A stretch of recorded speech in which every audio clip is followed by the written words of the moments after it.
Hai, Assalamualaikum dan salam sejahtera. Hari ini saya nak kongsikan resipi agar-agar lapis pelangi yang manis.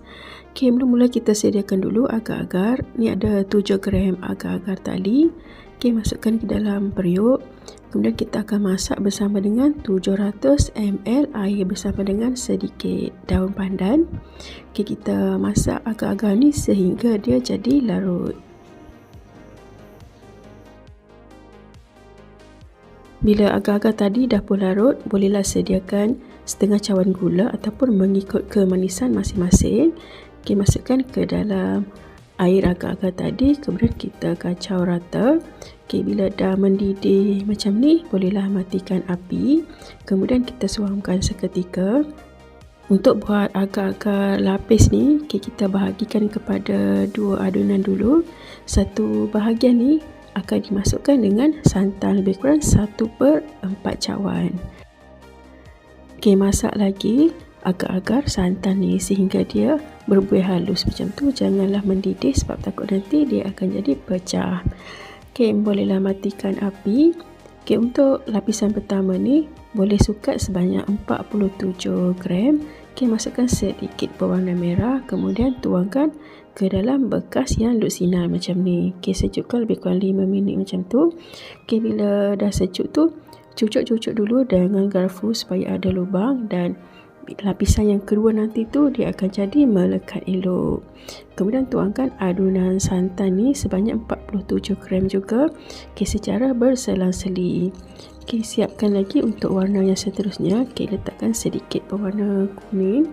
Okey, jangan lupa kita cucuk-cucuk dulu pakai garpu untuk lapisan yang tadi tu. Kemudian tuangkan agar-agar kuning tadi tu. Okey, bila lapisan kuning dah sejuk, ulang lagi langkah yang sama untuk setiap lapisan. Okey, kita boleh letakkan berwarna yang berwarna-warni.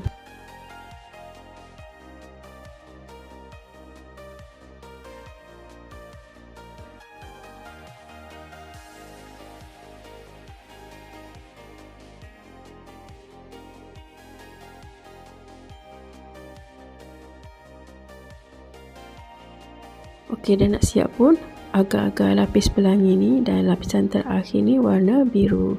Okey, dah siap tu, bolehlah sejukkan dulu dalam peti ais lebih kurang setengah jam sebelum kita potong.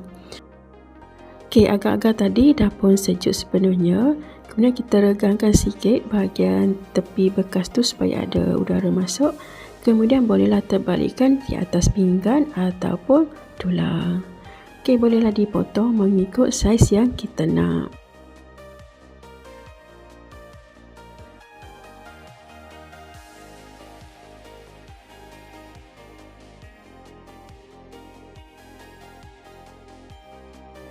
Okey, ni dia dah siap pun agar-agar lapis pelangi. Rasa dia memang sangat sedap. Gabungan di antara santan dan juga air pandan tadi tu memang sangat sedap. Jangan lupa kita masukkan dalam peti ais bagi dia sejuk. Okey, itu saja perkongsian pada kali ini. Jumpa lagi pada video yang akan datang. Jangan lupa like dan subscribe. Thank you. Bye.